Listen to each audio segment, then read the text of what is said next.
Hello to all Cinemaster lovers. Hope you enjoy watching. Let's get started. The movie begins in New York City and skyscrapers known as the Millennium Building. Two security guards are watching people in the streets through a telescope. When the manager calls them, they decide to go down to him using the elevator. One of them goes to the bathroom and the other waits outside. At that moment, the one waiting notices something strange with the elevator, like a broken light, which is odd since it was just replaced. But before he can figure out what's happening, his colleague returns from the bathroom. After that, both of them get into the elevator. The next morning, two mechanics, Mark and Jeff, who work for an elevator company. Mark complains that the job is very boring, but Jeff tells him to be grateful that he even has a job. It turns out that Jeff was the one who got him this job, which impresses Mark again. Meanwhile, back at the building, a group of pregnant women entering the elevator after finishing their exercise class. But instead of taking them to the floor they requested, the elevator starts going down at an alarming speed. One of the women tries to press the door open button in fear,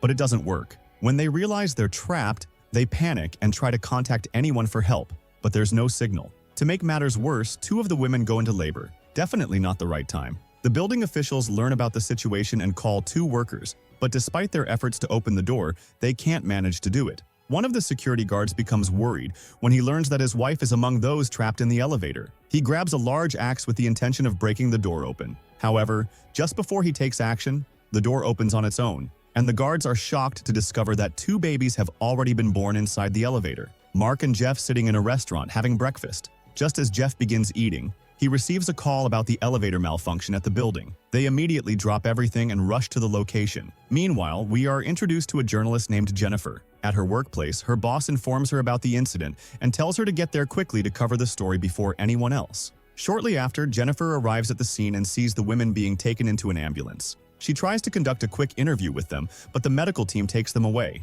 At the same time, Mark and Jeff also arrive at the building. They meet the building's team, and a man leads them to the motor room, explaining what happened. He also tells them about Jeff's former colleague, Kalasi, who ended his own life, which upsets Jeff and prompts him to ask the man to leave. Mark and Jeff start working immediately, checking the elevator's equipment. After hours of monitoring, they don't find anything wrong with the machinery. Meanwhile, a blind man with his guide dog leaves the salon and enters the elevator. He notices that the buttons aren't working properly, so he steps out and tries another elevator. However, when the door opens, there's no platform, and the elevator itself is missing. The dog barks frantically to warn him, but the man, not realizing the danger, steps forward and falls, dragging the dog with him. Later that night, Mark heads to his girlfriend's house, carrying a bouquet of flowers to make up after an argument they had the day before. But to his surprise, he finds her cheating on him. Meanwhile, two security guards in the building receive a report that something strange is happening with the elevators. As they investigate, they discover that one of the elevator doors opens and closes on its own. One of the guards enters to check it out and finds the dog hanging by a cable. Before he can react, the elevator door slams shut on his head, trapping him. He tells his colleague to do something, but the elevator starts descending, severing his head from his body. His colleague is horrified by the gruesome scene. After that, Mark returns to the building, and Jennifer follows him into the bathroom. She starts asking him about the elevator situation to write about it in the newspaper, but Mark drifts off and casually tells her that everything was fine and there was no problem. When she keeps pressing him for more information, he sarcastically jokes, saying the elevator just loves killing people and that 1 out of every 10 people who use it could die. Of course, Jennifer doesn't like this response and keeps following him around. At that moment, the security guards arrive and escort her out of the building. Later, Jeff and Mark meet with Milligan, the building's manager, along with other officials. They ask Jeff about the inspection, and he explains that they checked all the machinery and equipment, including the electronics, but found nothing wrong. Mark suggests they shut down the elevator for a few days to investigate further, but Milligan rejects the idea, saying it would cause massive financial losses. Jeff agrees with him, assuring them that the elevator is safe and there's absolutely nothing wrong with it. The next morning, Mark is shocked when he arrives at work and sees that Jennifer has published his photo in the newspaper, along with the statement that he said the elevator is dangerous. His boss, Mitchell, calls him into his office and asks him about the comment. Mark apologizes, explaining that he didn't expect the journalist to publish what he said. But Mitchell informs him that because of the news, the police are now investigating Mark as a suspect in the incidents. A little later, Mark finds Jeff arguing with a man in a lab coat. When he asks Jeff who he is, he learns that the man is Dr. Steinberg, the engineer who designed the electrical components of the elevators. Mark then asks about Jeff's former colleague, Kalasi, and finds out that Kalasi set himself on fire in his car and took his own life. two teenagers skateboarding into the building's parking garage. One of them accidentally bumps into a car and falls to the ground for a moment. Suddenly, the elevator doors open, and the skater is dragged inside. He's then taken to the 86th floor and thrown off the top of the building. Shortly after, Mark sees this news on TV and discovers that the police have ruled it as a suicide. He rushes back to the building to investigate, but the security guards refuse to let him in. There, he spots Jennifer with the press and goes straight to her. She apologizes for what she wrote about him, explaining that she didn't have anything else for her story. Mark forgives her, but asks that she not mention him in the newspaper again. Later that night, Jennifer visits Mark at his house and shows him surveillance footage of the boy being sucked into the elevator. Both of them are shocked by what they see. Jennifer explains that normally, it takes the elevator about 40 seconds to a minute to reach the 86th floor. But in this video, the elevator reached the floor in just 2 seconds. Mark is stunned by this information and can't make sense of what's happening. They try to show the footage to Jeff afterward, but he's busy with something else and refuses to listen to them, brushing them off and leaving. Mark and Jennifer then go to a restaurant where Mark explains how many parts in an elevator work together. He also tells her about Dr. Steinberg, the engineer who designed these particular elevators. The two then head to Jennifer's office to do some research on Steinberg and discover that his real name is Gunther and that he had previously worked on a project involving dolphins' brains connected to computers. However, the project failed and Steinberg was fired from his company.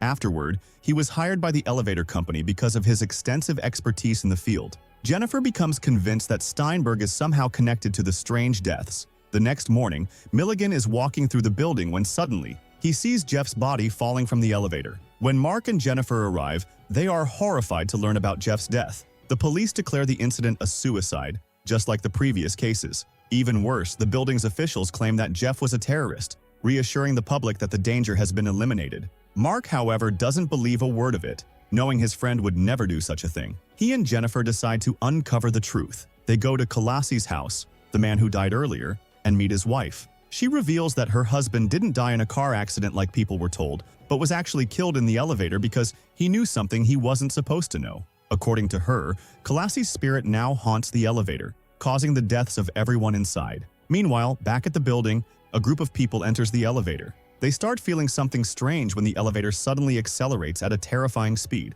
One of them quickly reaches for the emergency button, but it doesn't work. Panic sets in, and one boy wets himself out of fear. Then, the worst happens. The floor of the elevator detaches, and the people inside plummet to their deaths. The elevator continues speeding up, eventually bursting through the roof of the building. Following this disaster, the President of the United States declares the incident an act of terrorism, and a rapid response team is stationed around the building to prevent anyone from entering. At this point, Mitchell confronts Dr. Steinberg, blaming him for everything that's happened. Steinberg tries to downplay the situation, calling it a minor glitch and insisting that his designs will revolutionize everything. But Mitchell has had enough and doesn't believe him, demanding that he fix the problem immediately. Steinberg, however, admits that things are now out of his control. That night, Jennifer arrives at the building in a pickup truck with Mark hiding in the back. She tells the guard she's from the elevator company, and when the guard asks her to open the truck, she tries to stall. At that moment, she gets a call from one of her colleagues who had been investigating Steinberg for her. He reveals that after Steinberg was fired, he continued working on the chips, but this time they weren't just for dolphins. There was something more sinister going on. He warns Jennifer to be careful before abruptly hanging up. Meanwhile, Mark sneaks out of the truck and enters the building. The police discover that Jennifer isn't really from the elevator company, so they detain her in a room. Meanwhile, Mark finds a large brain-like chip in the elevator's control room. It appears to still be alive and is the one controlling the elevators. Mark tries to disable it with a screwdriver but fails. Suddenly, an elevator catches fire and hurtles toward him. He barely escapes, but one of the rapid response team members standing near the door is killed by the elevator. Mark then grabs the soldier's rocket launcher, intending to destroy the brain-like device. Just as he's about to fire,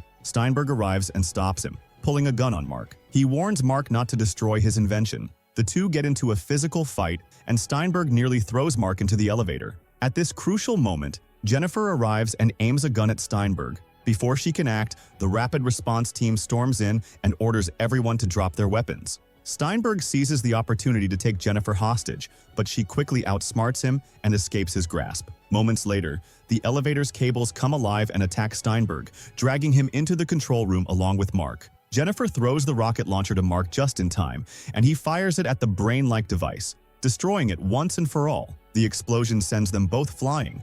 but Steinberg's body is engulfed by the cables and is ultimately consumed by the machinery. The nightmare finally ends with the destruction of the rogue elevator system, and Mark and Jennifer narrowly escape the building. In the next scene, several days have passed since the incident. Mark leaving the hospital after recovering and feeling much better. Jennifer is there to pick him up, and as they walk together, they get stuck in an elevator. Jennifer panics, recalling the terrifying events from before, and starts to believe that this elevator might also be haunted. However, Mark bursts into laughter, reassuring her that he was just joking about the elevator being dangerous. If you liked the video, subscribe to the channel and activate the notification button to get more new videos. See ya!